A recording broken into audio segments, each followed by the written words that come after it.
Poplio. Today, on the 17th day of my action, I will talk about the methods used to control population growth. Now, there are currently 4 different methodologies in place in the world employed by governments to control population growth. First, we have covert chemical sterilization. This is used throughout the Western world. Then we have the one-child policy, which was used in China until a few years ago. Then we have coercive or involuntary surgical sterilization, which is in place in India, and abortion on demand, which was the method of choice used throughout the former Eastern Bloc countries until 1990, at which point they all joined the Western method of chemically poisoning their population. This includes all Eastern European countries as well as Russia. This method uses food additives which are added to food and drinks to supposedly maintain or improve their safety, freshness, taste, texture, or appearance. More than 300 such poisons are currently in the in Europe's food system, according to the European Food Safety Authority, that's EFSA, and according to the European Chemicals Agency, that's ECHA. Nearly 10,000 such poisons are in the food system of the United States, and somewhat less in Canada, New Zealand, Australia, and all other countries that fall within the sphere of the Western world. And these depopulation poisons or endocrine disruptors come in the form of antioxidants, dyes or colors, emulsifiers, stabilizers, gelling agents, thickeners, preservatives, and sweeteners.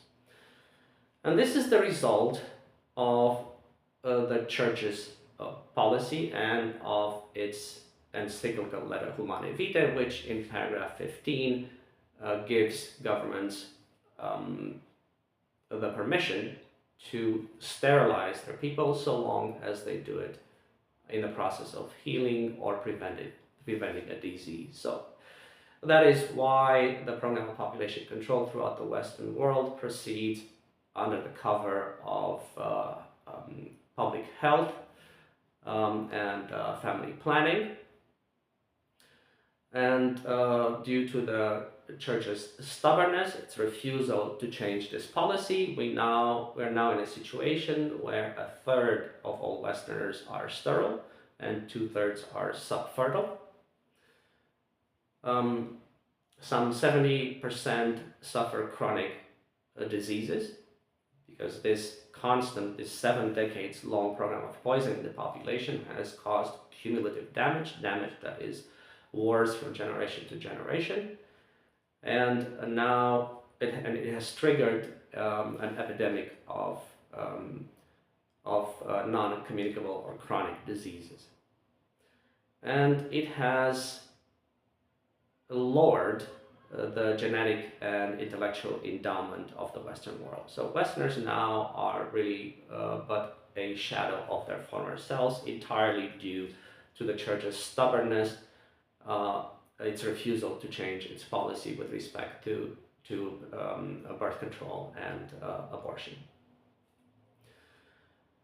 The poison most commonly used was fluoride. In the meantime, there are hundreds, but fluoride today is still added to the water, to the tap water of circa 40 countries throughout the world.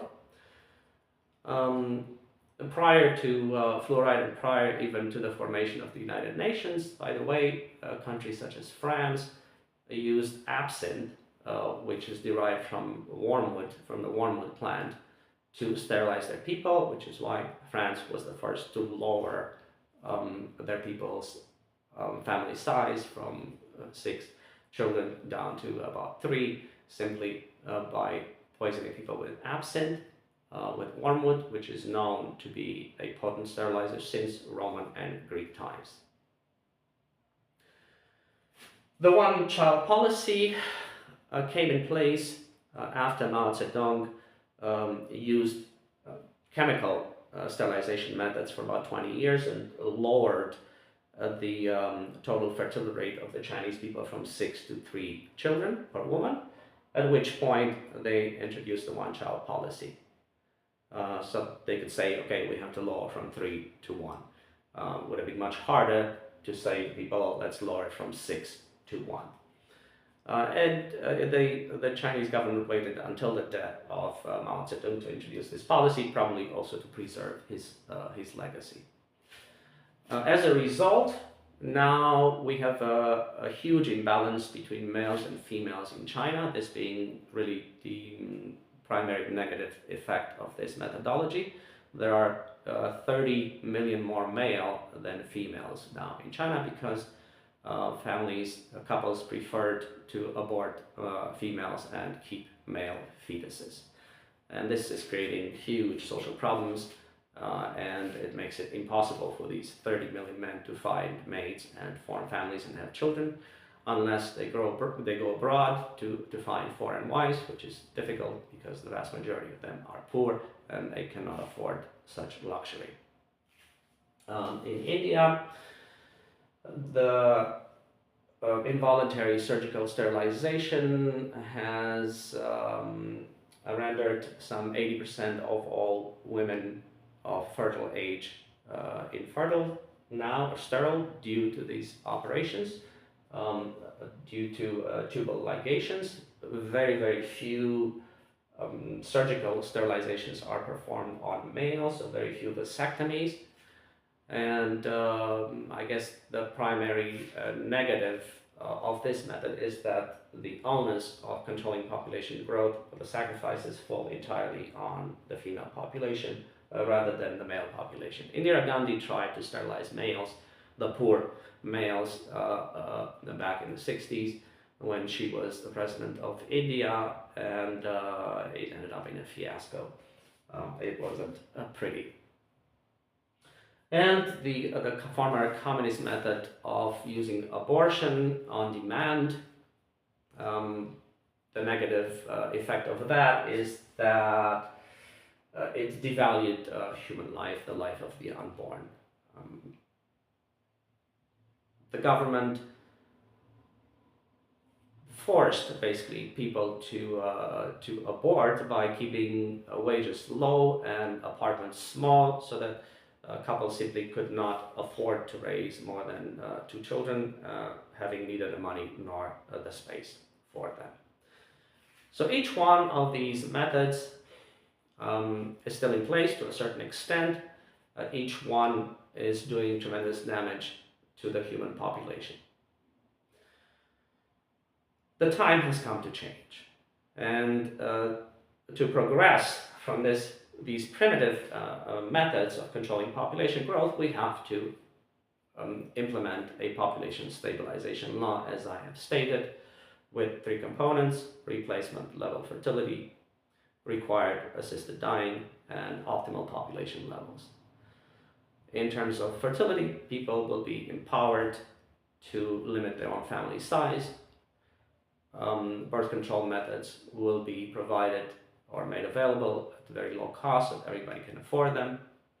And in countries that are overpopulated, governments could indicate to what extent people can have, what number of children they can have, so that the population, the total fertility rate would be kept somewhat replacement level fertility, whereas in countries that are underpopulated, the number of children per woman can be slightly above 2, since they can still afford to have a slowly growing population, although it is best at this point, considering that the planet is grossly overpopulated, to limit everybody to, even in countries that still have room for growth, to limit the population to replacement level fertility. So all it takes is to tell people what is expected of them, empower them with the knowledge and the tools necessary to control their own fertility.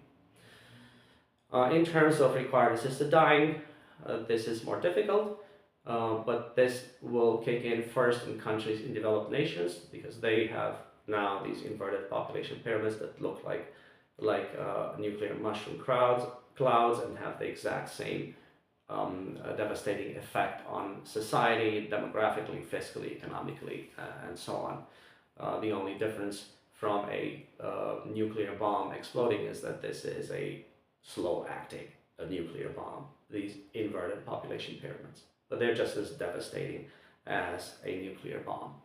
And unless addressed, they will obviously collapse our population. So through education, people will understand the necessity of ending all our lives at the age of 75 in order to bring the old age dependency ratio to 20%, which is bearable by the working age population, and it is sustainable.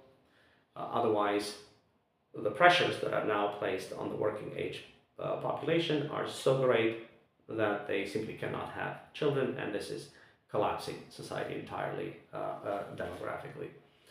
Having entered into a downward spiral of fewer and fewer and fewer children.